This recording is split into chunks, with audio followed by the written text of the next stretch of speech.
morning everybody. Today I am here with the new topic of life process, which is transportation. Hope the discussion which we have done in my previous video about respiration helped you to solve these questions. These are easy questions which you can easily solve if you have gone through my video properly. So today my topic is transportation, and that too transportation in human beings. Now, what are the things to be transferred in human beings, and what is the system which is associated with the transportation in human beings? So, the system which is associated with transportation in human being is otherwise called as a circulatory system. Now, circulatory system helps in transportation of carbon dioxide, oxygen, digested food, wastes from one part of the body to another, and through by the help of various organs. So the circulatory system consists of various ways which helps in transport of these substances. The ways are blood, lymph, blood vessels. So these are the three things. Of course, why I have written lymphy. Of course, there is also a lymph vessel also, which helps in transport of lymph. Excuse me.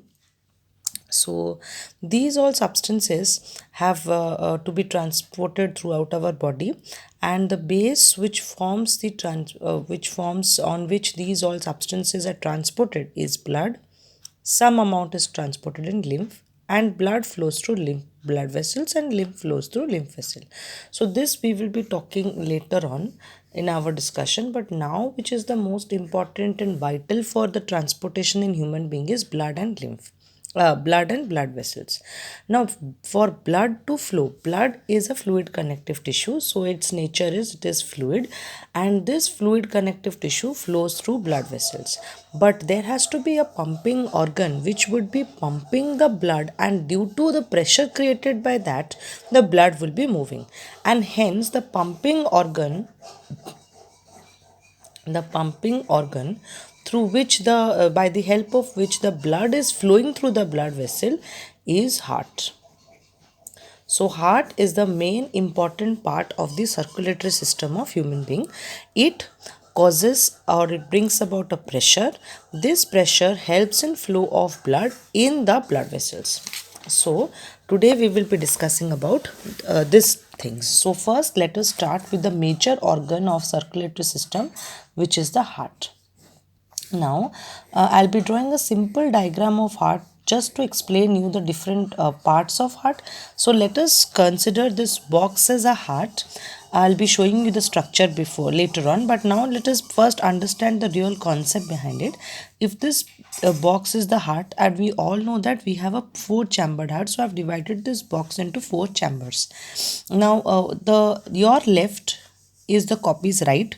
So if this is my right hand, so this side will be left auricle, left ventricle, right auricle, right ventricle. So the upper chambers are known as the auricles, or as of written in your NCERT book, atria, or atrium in singular, it is atrium, and atria in plural.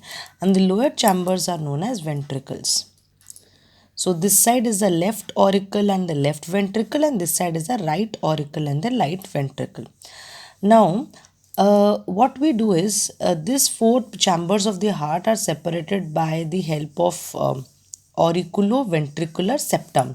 So just for now you remember it as septum. Its name is auriculoventricular or atrioventricular, auriculoventricular or atrioventricular septum. These septum contains valves. In higher classes you'll be reading about the number of valves, but now you just remember there are valves. So there are valves or openings around it, and through these valves blood enters from the auricle into the ventricle. So blood opens or enters into the ventricle through this valve. So what are these valves? These are gates. Through the gate, the blood will move from auricle to ventricle, and then the gate will close. So the major function of the valve is it only allows single direction flow or one way transfer of blood, and it allows single direction flow, and prevents backflow of blood. So it prevents backflow of blood. So this is the function of valve. So generally the question comes, what is the function of valve? Anyone you write is correct. It allows single direction or one way transfer of blood, and it prevents the backflow of blood. So once the blood has come from the auricle to the ventricle, the blood cannot go back. Now this is what is the simple structure of heart. Now these auricles must be receiving blood, otherwise what they will be transferring to the ventricles. So auricles receive blood by the help of veins. So veins help in giving blood to the auricles. Both of these are veins, and these veins are known as vena cava. Generally this vein is known as vena cava. So vena cava is a vein, are veins which give blood. We'll read about vena cava later on, but just remember that the veins give or supply blood to the auricle or to the heart, and the arteries, these are the arteries which take away blood from the heart. So veins supply blood to the heart and artery take away blood to the heart. So here we have read about two blood vessels which are directly associated with the heart. So now if the question will come, what is the difference between artery and vein? You can, of course, there are n number of points which we will be discussing later on, but one of the point can be vein supplies blood to the heart, artery takes away blood from the heart. Now let us start with how this whole structure of heart is functioning. So let us now draw a big diagram of this. This is a big diagram of what I was telling you till now. So this is a right auricle, a right ventricle, left auricle, left ventricle. Just a trick, draw the lung towards the left, L, L. So this will help you not get confused in the exam, and this side you do the body parts.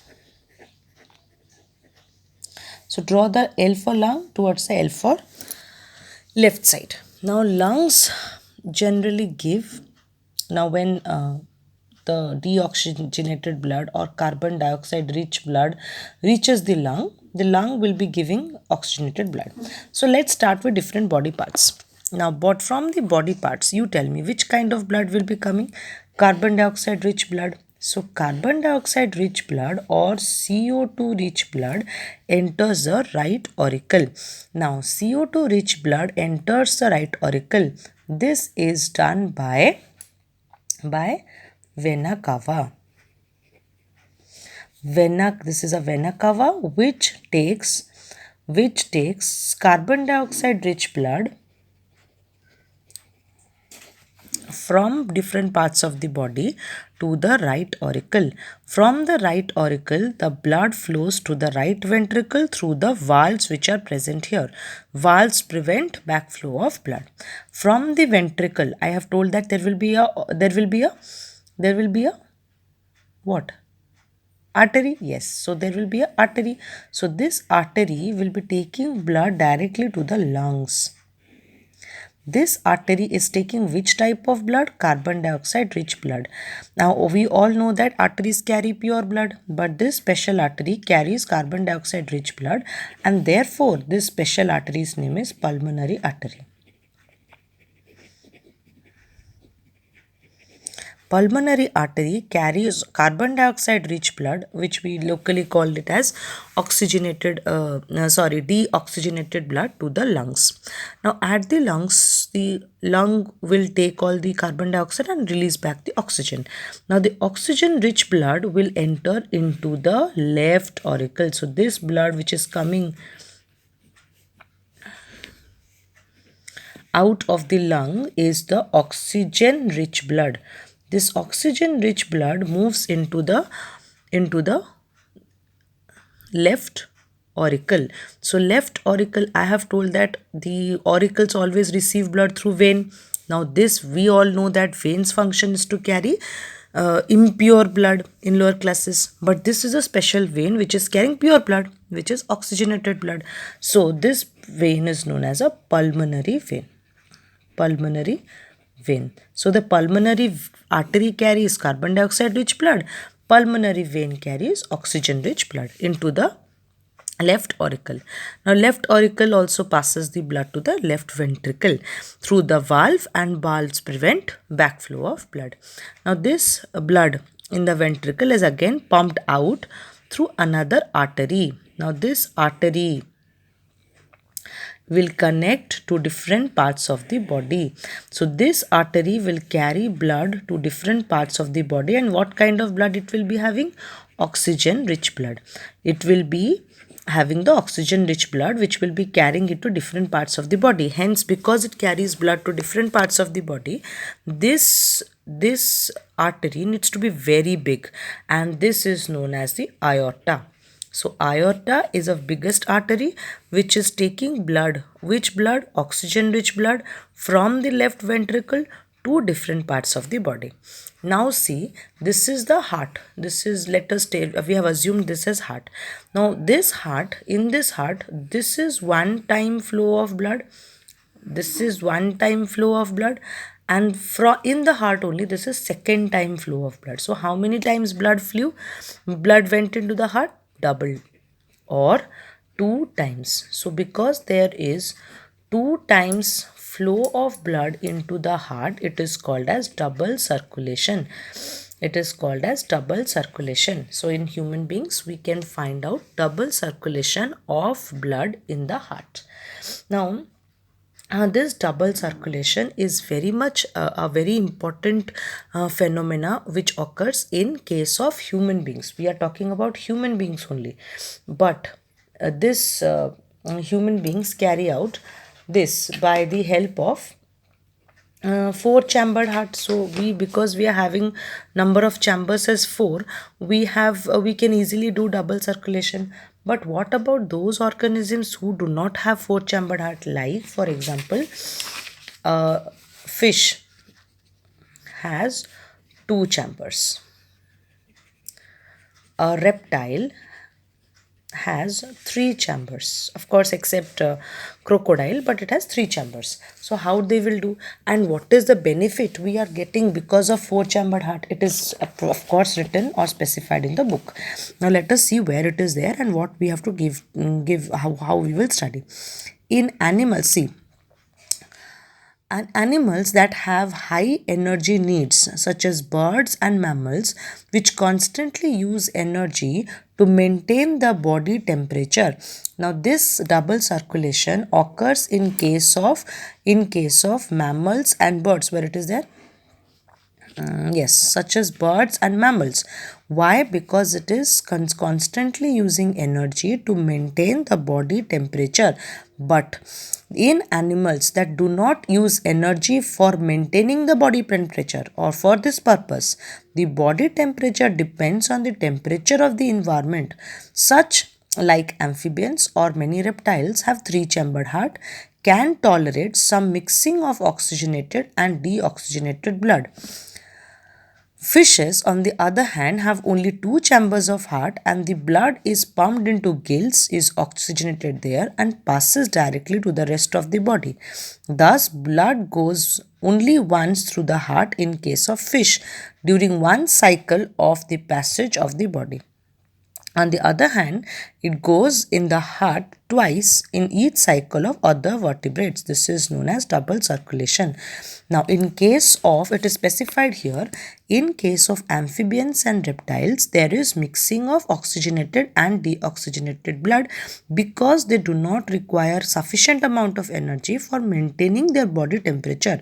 Their body temperature depends on the temperature of the environment.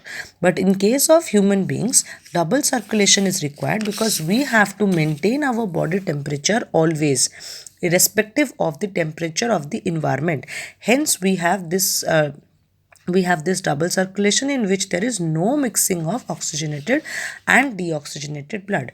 But in case of fish, they have only one auricle or one atria and one ventricle.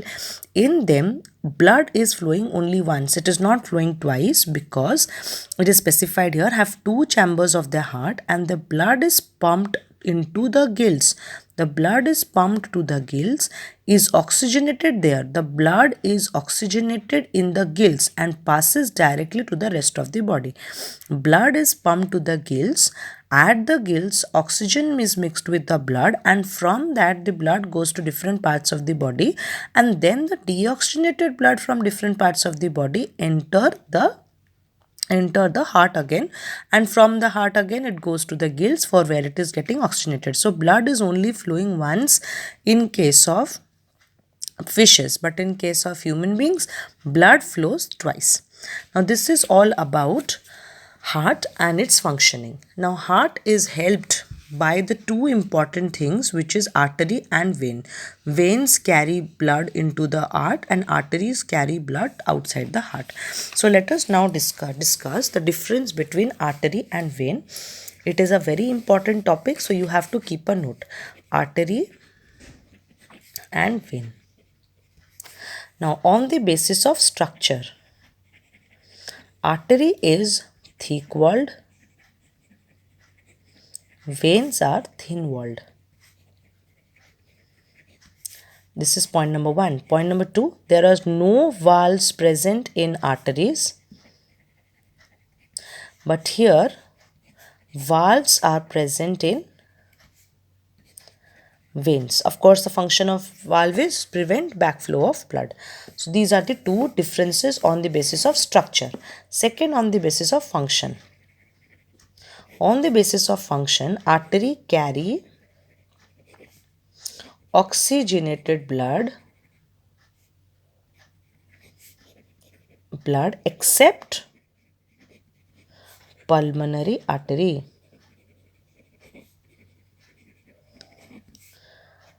They carry deoxygenated blood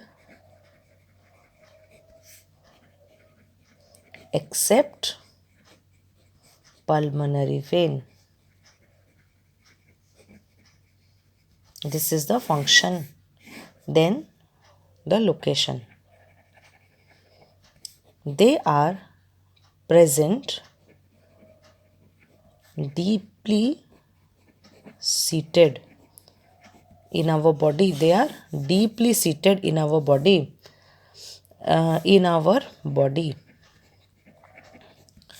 And here they are superficially found.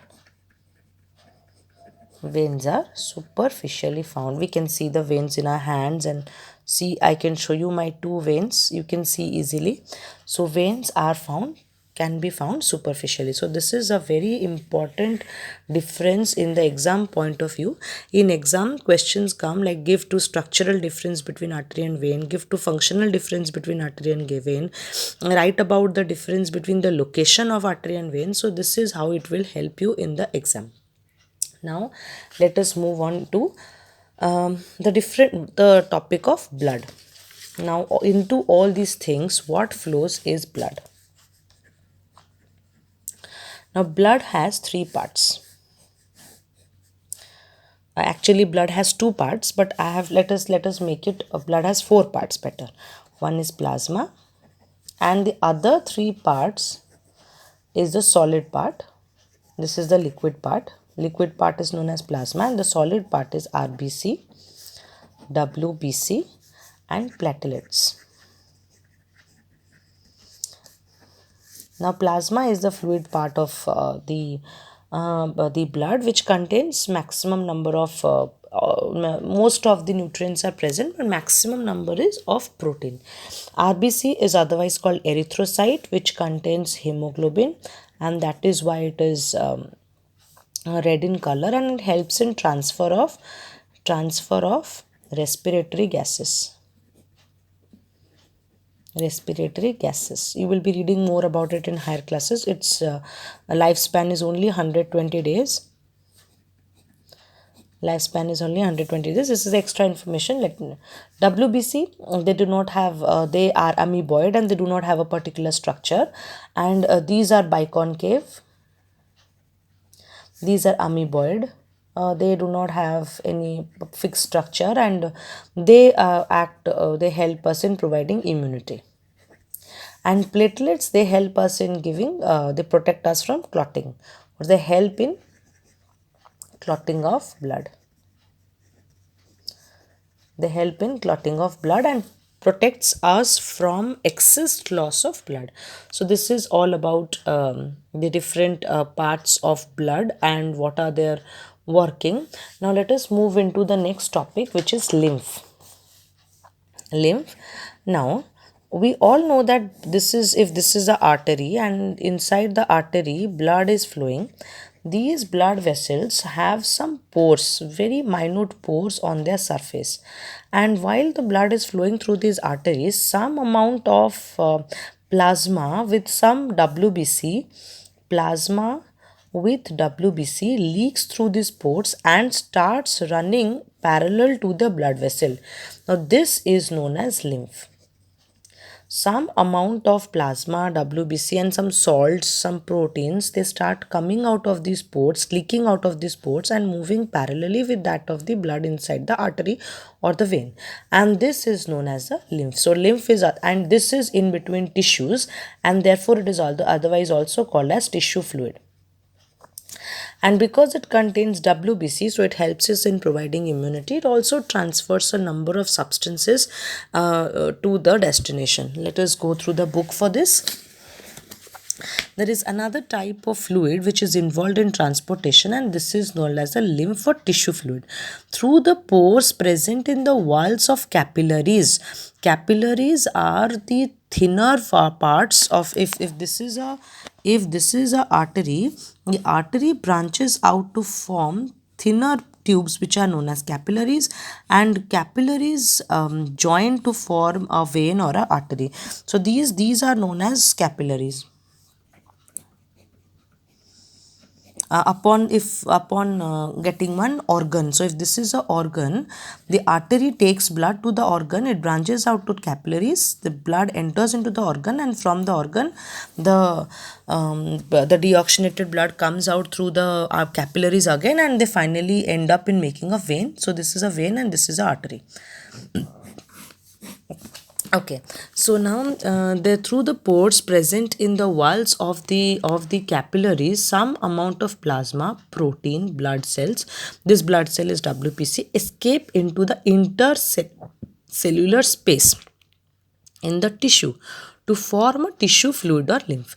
Some amount of plasma, protein and blood cells escape into the intercellular space in the tissue to form a tissue fluid or lymph. It is similar to plasma of the blood but colorless as it contains less proteins. It drains into lymphatic capillaries from the intercellular space which joins to form large lymph vessels and finally large veins. Lymph carries digested absorbed fat from intestine and drains the excess fluid from extracellular space back into the blood. So this is the function. Please go through the function properly. It also carries digested and absorbed fat from the intestine and drains excess fluid from the extracellular space. Whatever extracellular space is there, whatever extra fluid is there, it gives it back to the blood. It also provides little amount of immunity because it also carries blood cells like WBC. In my next session, I'll be starting with the transportation in plants. Mostly important topics of transportation in animals include structure of heart, functioning and double circulation of heart. How does double circulation is essential? Why is double circulation essential in case of mammals and birds, and why not in amphibians and reptiles? And how does fish carry out the circulation of blood, difference between artery and vein, and what is the function of RBC, WBC platelets are, and what is the function, what is lymph and its function, are the important questions that generally come in the board exam on this topic. Hope you have a good summary and detailed description I have given, and hope it is essential for you. Please go through this. In my next video, I'll be starting about transportation in plants. Thank you and have a nice day.